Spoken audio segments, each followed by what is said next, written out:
J-Dog on the boards. Yes, our local forecast said not a great hair day. Not a big concern of mine, but the rain continues. What's that? What's J-Dog? So, yeah, the wet stuff continues. We start drying out towards the end of the week, but you know what? Welcome to Tuesday. Good morning, New Hampshire. Good morning up in the Maine, AM and FM side of things, WTSN 98.1 FM, 1270 AM. And we have a new FM signal for you as well. I believe it's 98.7 FM in the Seacoast, HD2. Lakes region, we have you blanketed and covered it in an additional FM signal on top of our AM and FM network in Laconia. We have 98.3 FM as well in the Lakes region. And, of course, WTPL 107.7 FM worldwide. Hey, Alexa. Hey, Google. Play the Pulse of an H. A lot going on today. Our poll question up on X at the Pulse of an H, J-Dog. Our poll question up on X this morning. Tomorrow, we'll be going 12 hours for our veterans. Tomorrow, officially, Governor Kelly Ayotte will kick off our morning, making it the proclamation, state proclamation, Make 12 Hours Count Day on the Pulse of an H. For Veterans Count, part of Easter Seals, the biggest day in New Hampshire, 12 hours where we raise awareness on veterans issues, concerns, and better care. And we're going to really tear into it tomorrow because affordable housing and mental health, PTSD are big, huge problems for our veterans. So we ask you in our poll question this morning on X, do you think that affordable housing is New Hampshire's number one challenge or problem? Do you think affordable housing is New Hampshire's number one problem? Yes or no? I tend to think right now it is because you can't afford anything and rent is going through the roof. It's pricing veterans who are on fixed incomes out of their efficiencies in apartments, especially at a later age in life. We're going to raise awareness. Today, Canada, the new Prime Minister of Canada coming to the White House. President Trump last night was asked about it. He goes, I don't know. I think he's coming here because he wants a deal. So we'll see. That's today at the White House. We're going to hear from our own White House correspondent, John Decker, in a little bit. Brad Card also live in Washington. Federal Reserve also meeting today and tomorrow to look over current economic data. We're going to hear a quick update from Doug Tengden, our own economic thinker, likely to do anything with the interest rates today, but they are huddling, and we'll see. Also, this morning, we are in the 10 o'clock hour, bringing back the trades big time. Our friends from New Hampshire Technical Institute will be in studio here in our capital region talking about that. And we have a whole lot. We have a packed show for you on all the other fronts. We'll also get an update from some of our regular contributors, Dean Spiliotis, Southern Hampshire University, Mike Cody with a business update. You know, real quickly, I noticed Eversource, the state's largest utility, region's largest utility, requesting a rate hike that would raise an average bill of $260 per year. Oh, you can afford it, right? You know, come on, you're not paying that much for electricity. You can afford it. You can afford it. Sure. Okay. We are getting hosed on our utility and electricity costs in this region. I don't think you realize living here in New Hampshire and Maine how high our energy costs are unless you live in different parts of the country. We are getting crushed. We'll come back to that. Doug Tengden, I was just talking about the Federal Reserve meeting today and tomorrow to look over current economic data. I think we can tell them what it shows. I don't think they'll do anything, but I'm sure they'll have a really nice catered lunch. Doug Tengden, worldmarketadvisors.com. Doug, what do you expect? Anything at all?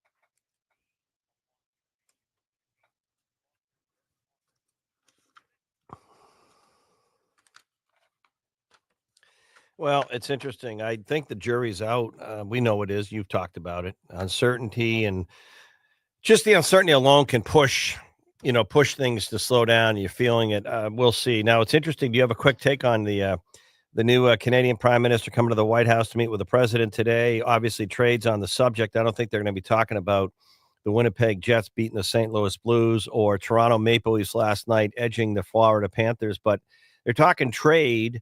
Now, this new prime minister, unlike Mr. Trudeau, is actually rather loquacious and is talking a tough game. In fact, I think he should bring, I don't know if you agree with me, I think the new Canadian leader should bring like a gift basket to the White House today. No trade or tariff on it, just a nice gift basket thanking Donald Trump for getting elected, because the liberal side of Canada, they just ran against Trump and it worked, unlike it did for Kamala Harris. So I think he should thank Donald Trump for getting elected. But what do you expect from their talks today? The clock's ticking.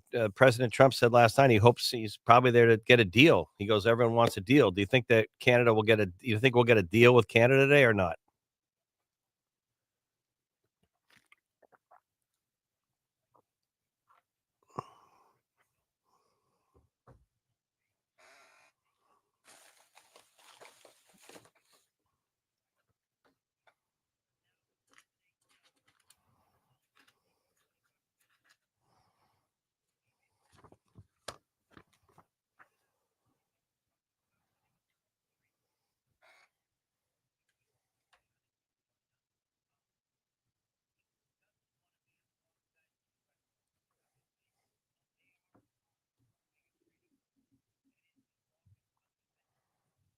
Mm-hmm.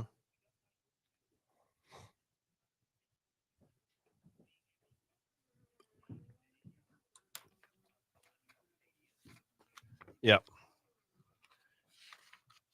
All right. Thank you, Doug. Doug Tangdon talking some trade. Doug Tangdon, worldmarketadvisors.com. When we come back, Brad Card will get an update on that same meeting at the White House. A little bit later on, our own White House correspondent, John Decker. Hey, Google. Hey, Alexa, play the Pulse of an H. Back in a moment.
John, please let me know if tomorrow at 11 would work.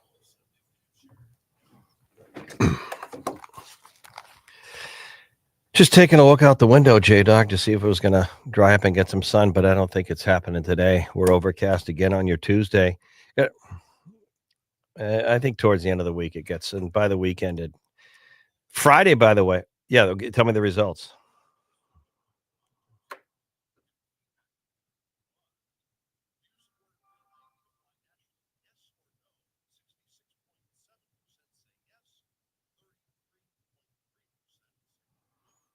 A lot of activity on that one yesterday. Our poll question this morning: do you think affordable housing is New Hampshire's top or number one problem? Yes or no? All right. A lot going on. We'll come back to that. Our own White House correspondent, John Decker, coming up in a little bit. But Brad Card, one of our, of course, regular contributors and partners out there, part of our team here, and a co-host of Contact Politics. We'll have a new edition for you up later on this afternoon. By the way, that's at our Pulse Podcast Network, thepulseofanh.com, or the app, The Pulse of an H. Everything here is The Pulse of an H, but available everywhere and anywhere you get your podcast. Contact Politics. And Brad Card joining us live this morning out of the gate. Good morning, Brad. Oh, he's not with us yet? Oh, he is. Okay, there you are, Brad. How are you, Brad? That, well, I guess that beats the alternative. Well, Brad, what do we? I don't know what.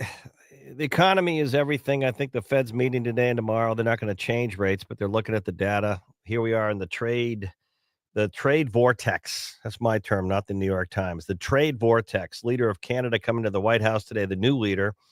Well, I don't know if we're going to get a announcement of a deal with Canada, but what's the mood in Washington?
Yeah, interesting. What about the today with Canada? What do you think they'll? Do you think we're going to start hearing about new deals split off with certain countries? Canada's a key partner, obviously, to our north.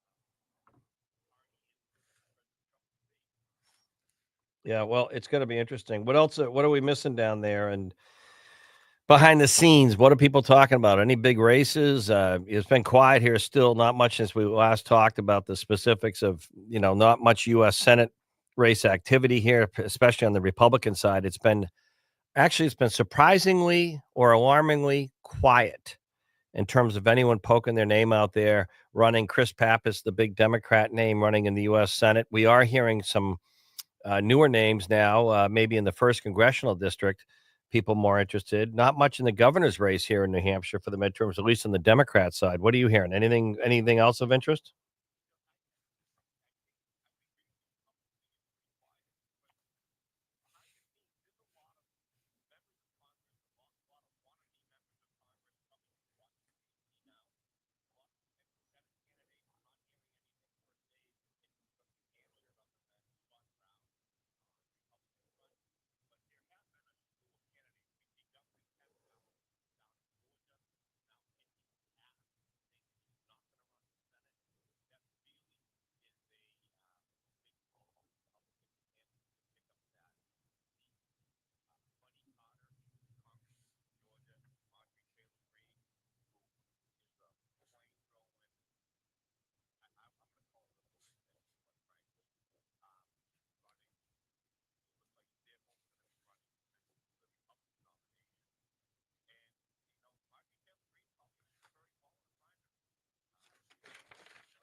All right, Brad, what do we have for our contact politics this week?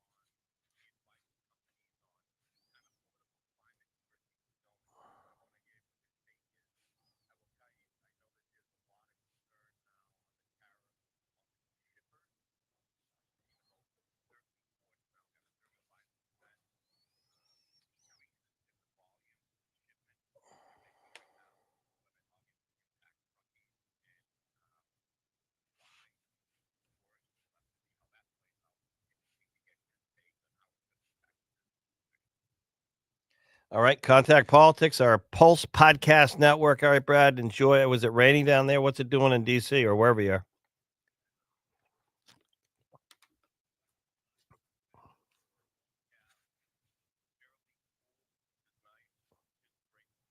All right. All right, the heat. There you go. We wouldn't know what that is right now. All right, we're going to take a quick break. Hey, Google, hey, Alexa, play the Pulse of NHX. Before we take a break, John Decker, our own White House correspondent, coming up. I want to take a moment. We'll get that straight. Talking a little bit about tomorrow and what we're teeing up. Veterans do not get enough daily focus in our lives unless you are a veteran or a family member of a veteran. You've heard me say, and I'm going to stay calm today to save energy tomorrow, going 12 hours starting at 6 a.m. Make 12 hours count for Veterans Count. If you want to check out where the proceeds go, you can do that easily enough. Vetscount.org. Vetscount.org. Part of Easter Seals. Most of the funds are going to go to these wonderful angelic care coordinators who work with the veterans to help them navigate the bureaucracy of the federal VA. Believe it or not, you almost need an advocate to navigate that. We're talking about affordable housing and mental health, PTSD. And veterans are not any different than the rest of us in the sense that they have the same challenges we all do in life to provide a roof over our head for our families, take care of our physical and our emotional ailments, and try and live a good life. But veterans too often do not really put up their hand for help. So the people that do in this country get all the attention. And that's just a fact. And I'm talking about a lot of folks who aren't even, I'm going to say it, you may not like it, and I don't really care at this point. We spend so much time and energy every single day in our mainstream media talking about who's entitled to what services and rights and healthcare illegal migrants should be getting. We debate this every day, and we don't talk about our veterans.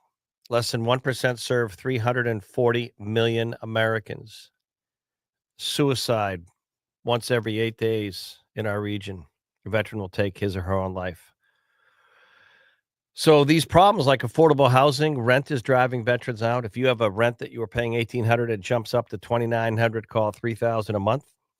Fixed income. A lot of these are apartment efficiencies under 1,000 square feet. That's hurting our veterans. Care coordinators, a veterans count are there to provide other options or financial support to get a better, more affordable place. We don't have enough affordable housing in New Hampshire. The Franklin campus that Veterans Count is doing with the state and others. Phil Taub and the team too. Some of the mission, a lot of people involved in that Franklin campus. That's going to be a somewhat of a solution, but not statewide. We have veterans that are having housing affordable crisis in the Seacoast, southern tier, western part of the state, northern tier, lakes region, you name it.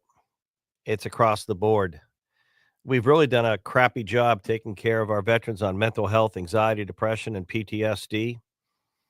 I had he's going to be calling in tomorrow afternoon. You're going to hear these stories. You need to hear them. You're not going to hear this is the kind of stuff you should be hearing on 60 Minutes versus a battle with President Donald Trump. That's all 60 Minutes seems to be focused on these days. But we should be hearing these stories nationally, but we're not. But tomorrow you will hear. Tomorrow you're going to hear them here. The fact is, I've worked with the VA here locally for many, many years now. Renee Plummer and others trying to make the VA more responsive, better, but they're part of a federal system. They're part of a bureaucracy. There's only so much you can do. We don't have a full-time VA hospital here, and even if we did, it's still bureaucracy. We have wonderful nonprofits out there like Veterans Count, but the veterans may not know about them. So, if you're a veteran and you're suffering from emotional scars of war, like uh, certain stress, emotional PTSD triggers that really impact your entire being, your blood pressure, your chemicals, your certain things will trigger that. And the veteran won't even know it, but here comes the PTSD. It can affect their muscles, their brains, their habits. They can hurt someone that they love. They don't know. It is real. Emotional stress is real. If you don't think it is, think again. It's real. We're doing nothing about it that matters, except for the nonprofits. We're going to hear tomorrow from a Navy SEAL. His first name is Jason. I think he has 12 years in the SEALs. He's younger too. I don't think he's in his early 40s. He didn't start really having some emotional challenges from his service and the rigors of being a SEAL until this past year or two. He told me yesterday 3 things right to the point, typical SEAL, right to the point. He said, Jack, look forward to joining you with 3 problems.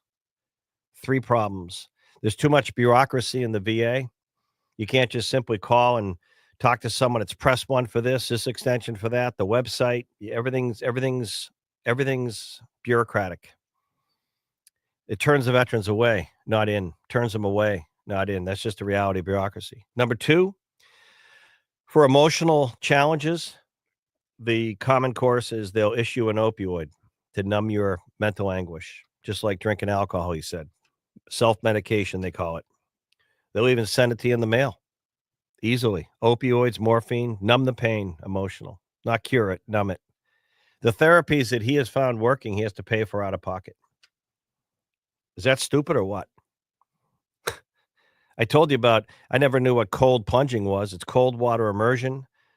Canine dogs that are trained to work with the veteran on the emotional triggers, horse equine therapy, all these therapies that work, that save the lives of the veteran are not covered by the federal VA. They're not covered.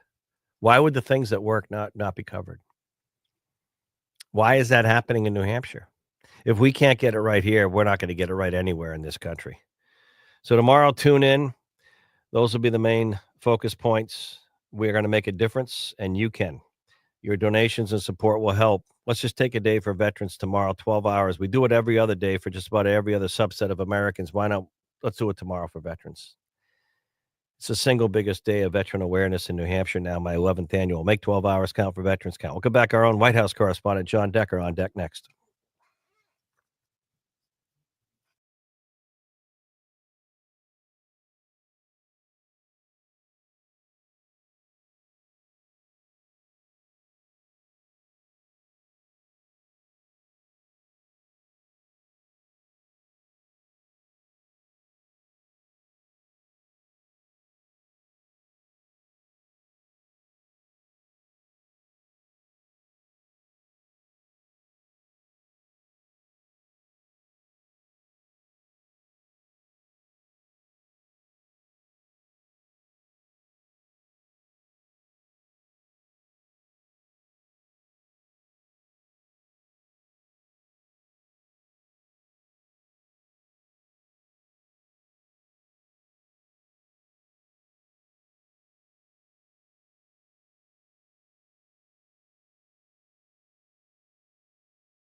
If you remember when all the talk about the tariffs started before the reciprocal tariffs and so-called Liberation Day, it was Canada, Mexico. That was the start, the first volley with President Trump talking about Canada and Mexico. Today, kind of a big deal. New leader in Canada. The prime minister will be at the White House today. Our own White House correspondent, John Decker, will be in the Oval Office for that. Good morning, John.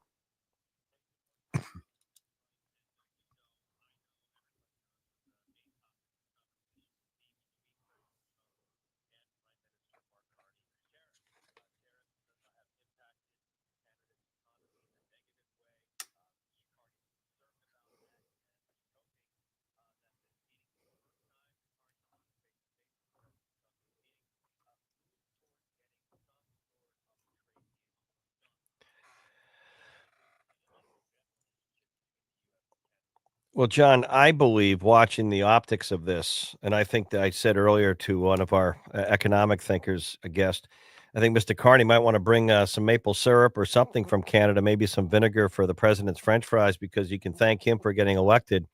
But my point is, Carney's been rather, how do I say this?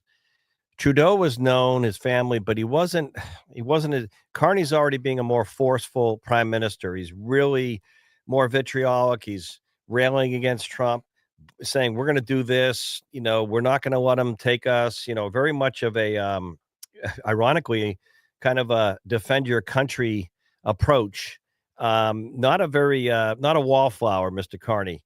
And certainly Donald Trump is not a wallflower. How are these two going to clash or meet? Maybe they'll get along famously well. Maybe they won't try and out one up each other. But what about the personal style of these two leaders?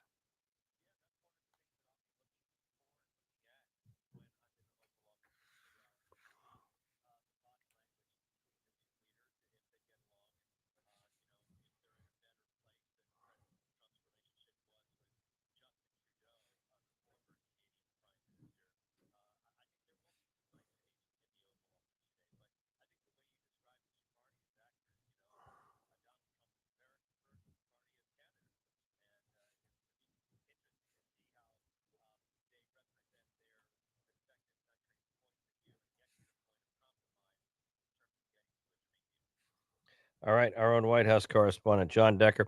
John, we haven't spoken to you since you went to that Michigan rally a week or so ago. I think it was a week ago from tomorrow, so it was a week ago Wednesday or Tuesday or Wednesday. But big rally. What were the crowds like? Because we don't always see that in the news.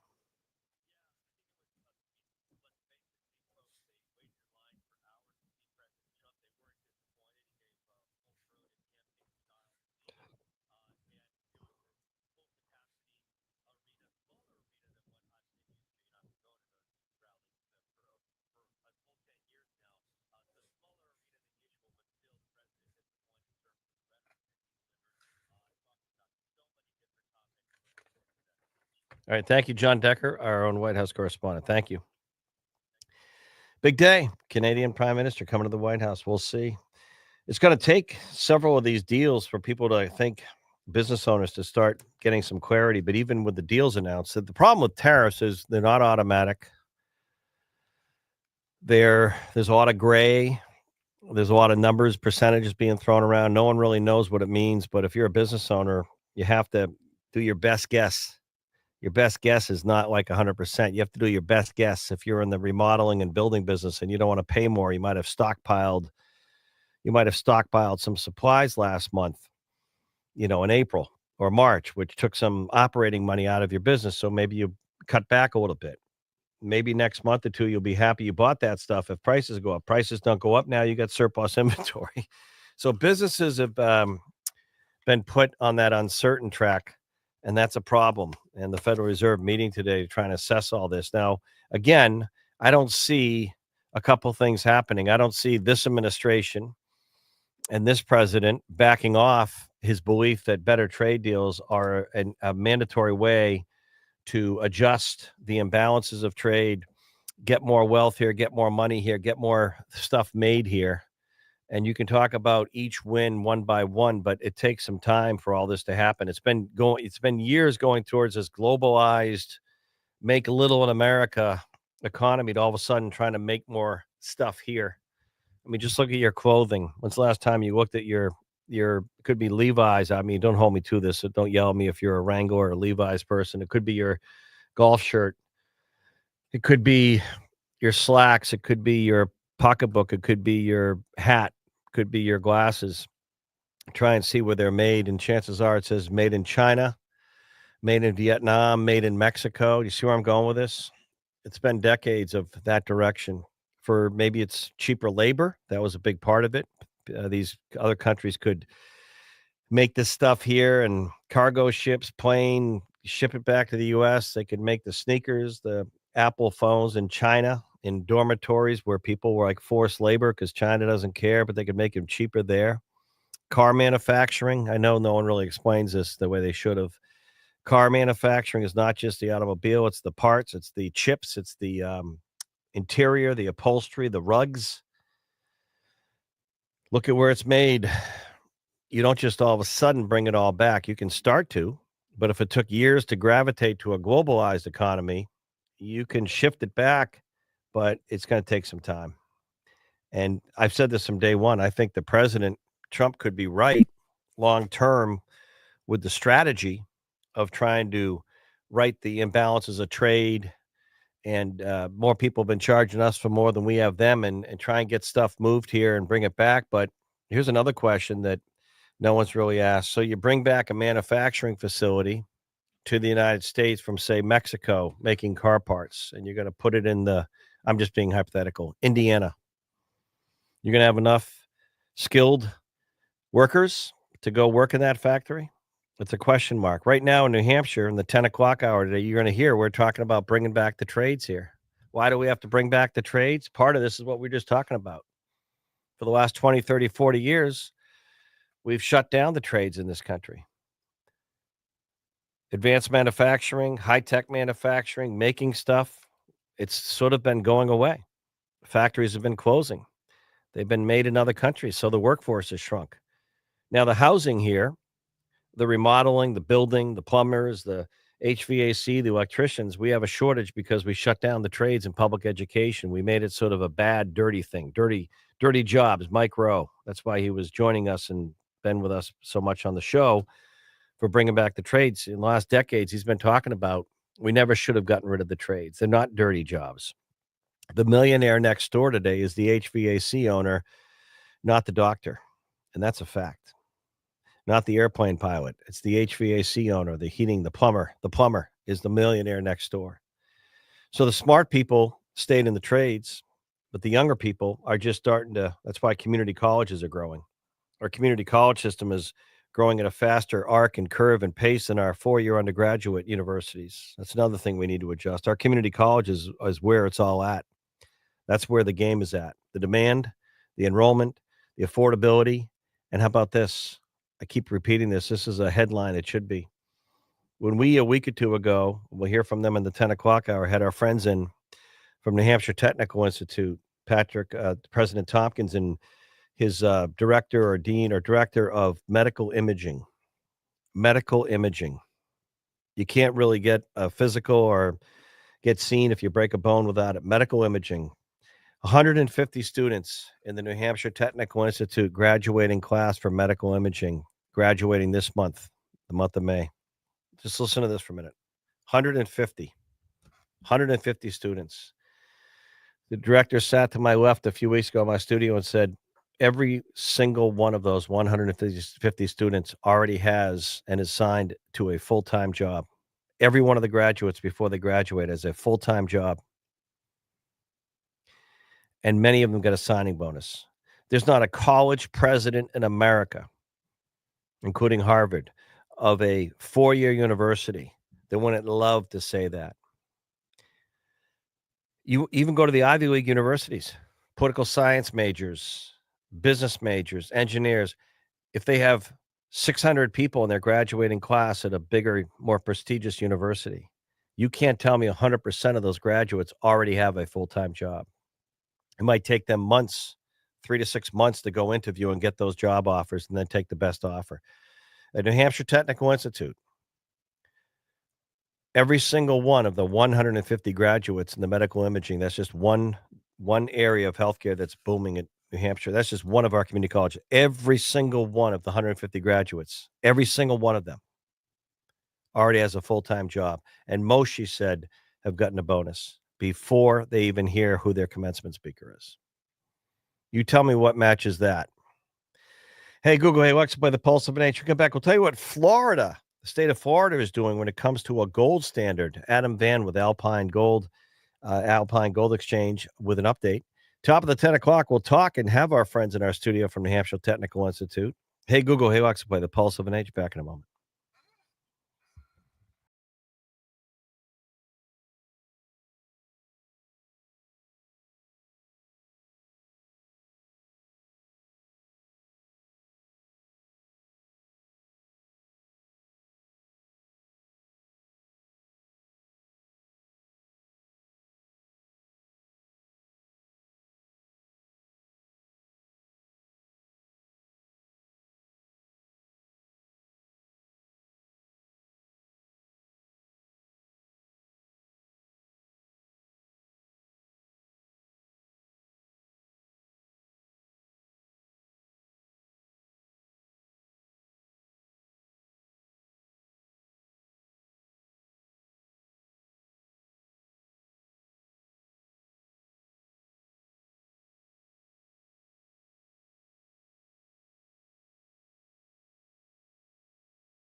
All right, we are back. You know, the Federal Reserve is going to meet today or tomorrow. I'm sure they're going to get a really nice catered lunch brought in. At the end of the day, they won't say much. Jerome Powell will remark on the data that we all see. Too much uncertainty. They won't touch the interest rates. Not now, I don't think. I really don't. But there's stuff happening in states like Florida. Going to bring back Adam Van with the Alpine Gold Exchange, one of our great partners and sponsors out there. And he'll tell you how you can go sign up today. And we'll do that in person next week in one of our studios. But in Florida, he's going to tell us about HB3, a bill in Florida when it comes to gold. Good morning, Adam.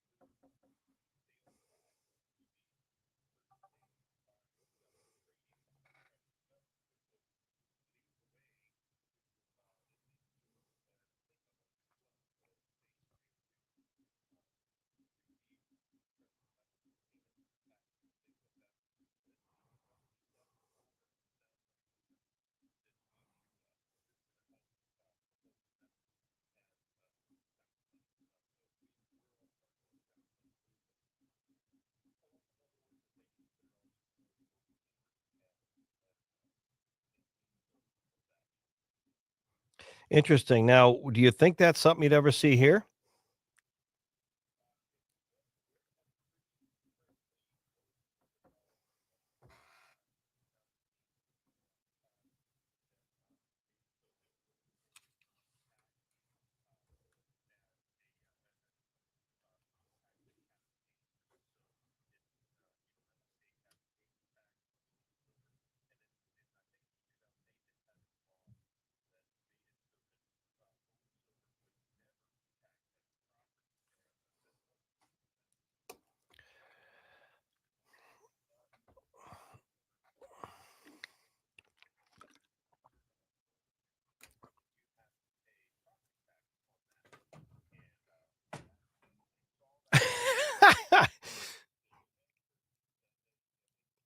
Do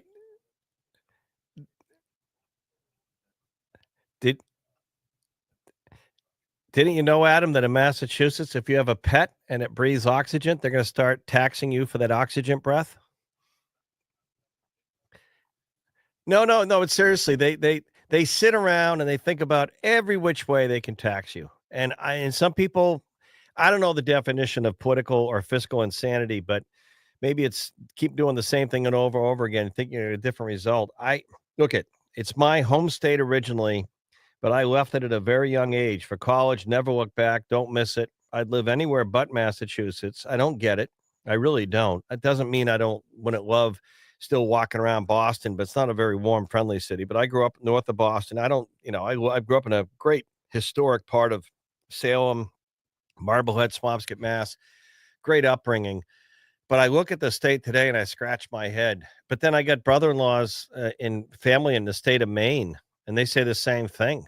The taxes, the cost, it's just punitive. So in Mass, I'm not surprised they tax your gold and silver like it's a property tax because that's what they like to do. Anything we can tax, we'll think of a way to do it.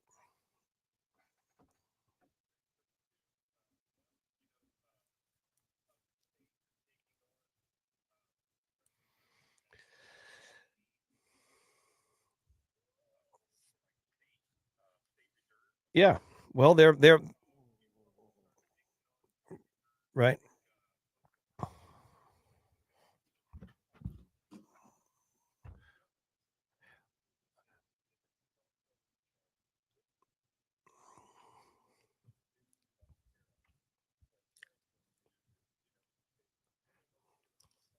Right. Well, Well, Adam, you're pretty humble about the way you don't tell everyone, "Hey, put all your money in this or that." You're very conservative on this stuff, which I like. But I got news for you.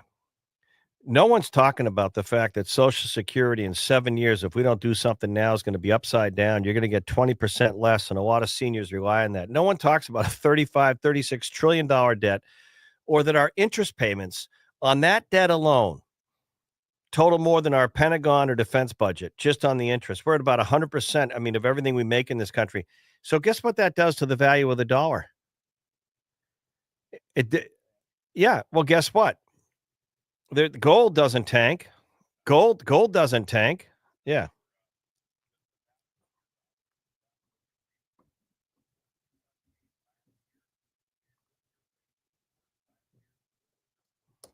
yeah,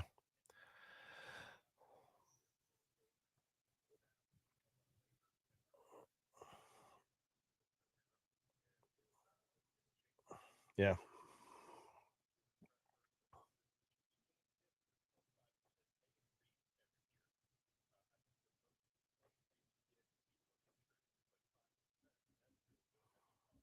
yeah, yeah.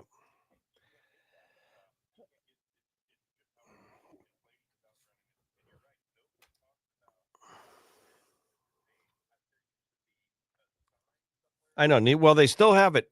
They still have it in Times Square, I think, but no one talks about it because it's too big. Adam, it's too big to comprehend. All right. If people want to learn more, pretty soon we'll be able to say, just say Jack go to, but the pulse. If people want to learn more, what's the best way?